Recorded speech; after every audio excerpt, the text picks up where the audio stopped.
And hello, everybody. Welcome to the show. You're live. It's Monday night, Monday, April 21st. If you have a question for the show, you can send it to SherryTalkRadio at yahoo.com.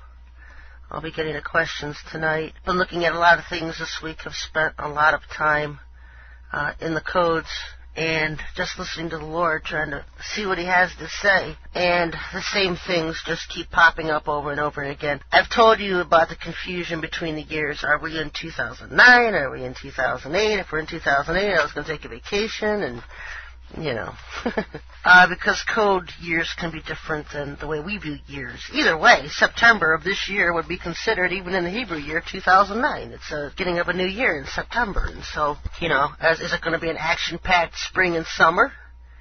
Or is that going to be delayed until next year? I can't even tell you that from looking at the codes. I can tell you what events are coming, but trying to pinpoint this year and next year, it's just very hard because you have to wait until you see it happen literally anymore. They're in derision. And of course, that's one of the things we pray for all the time as warriors of the Most High, is to keep them in derision, and they are. They are in complete derision in the ranks.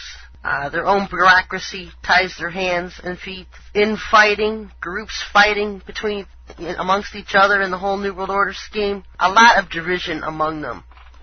Another thing that I thought was pretty funny, them hearing about what we've been able to accomplish. I think I lost. Here I am. Okay, I'm back.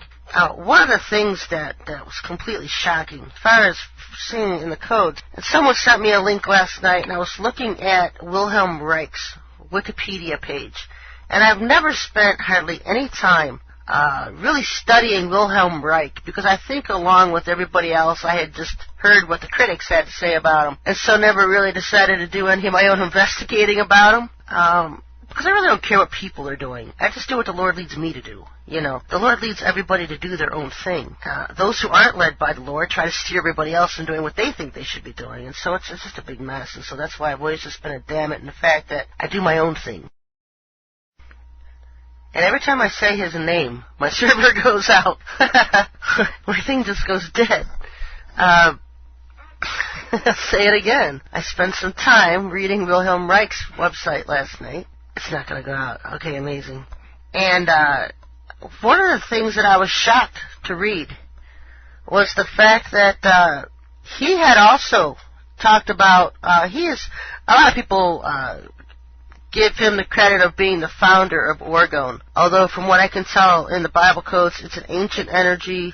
It's been around forever. He didn't find it as much as he rediscovered it. But he rediscovered the energy of orgone, and the FDA had shut him down, stolen thousands of pages of his material, threw him in jail, and shortly before he was to be paroled, he died of a heart attack.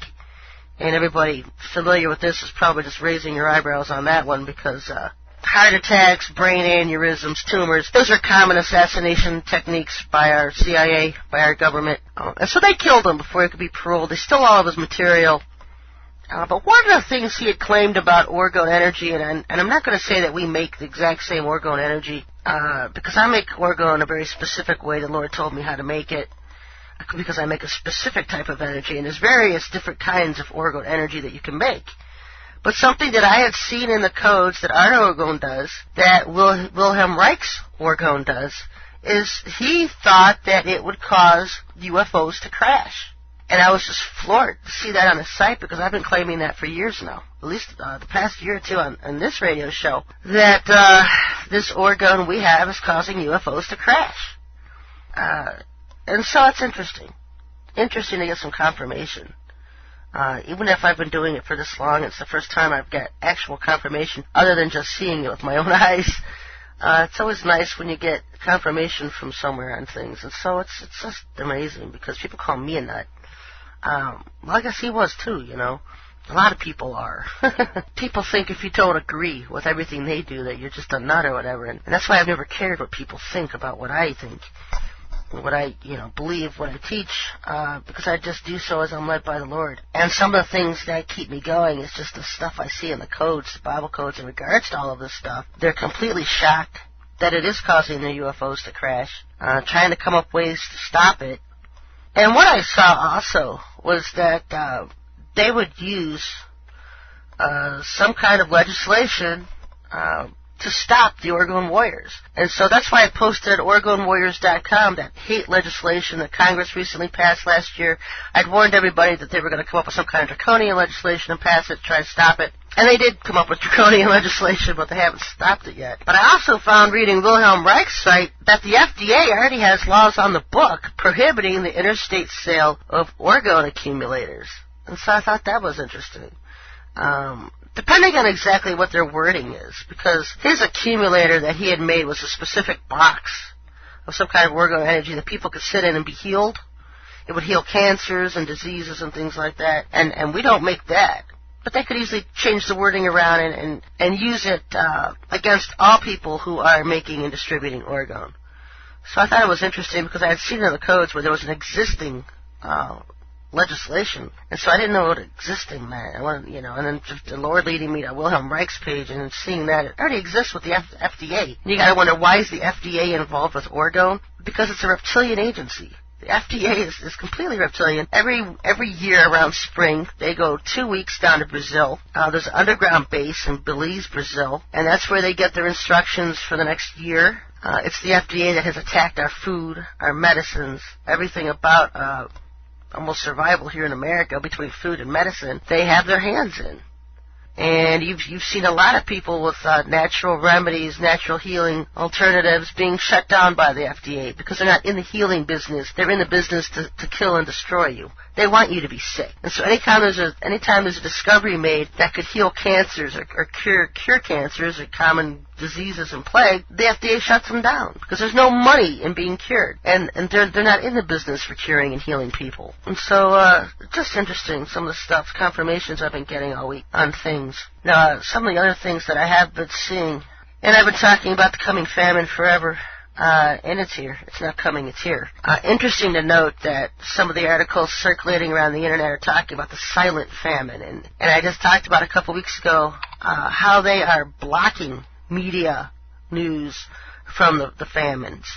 They're blocking the media. They're muzzling them. And that's why it's the silent famine. Now you come up with the silent famine stuff. It's kind of interesting. Because this famine is being forced. It's not something that's naturally happening to us.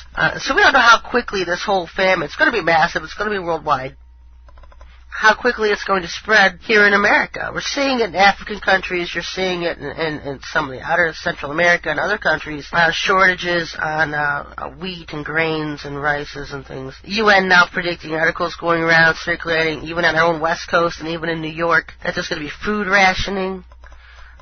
Some of the price our products that are going to have shortages are flour, rice, and oil. So you might want to get out and start stocking up on flour, rice, and oil.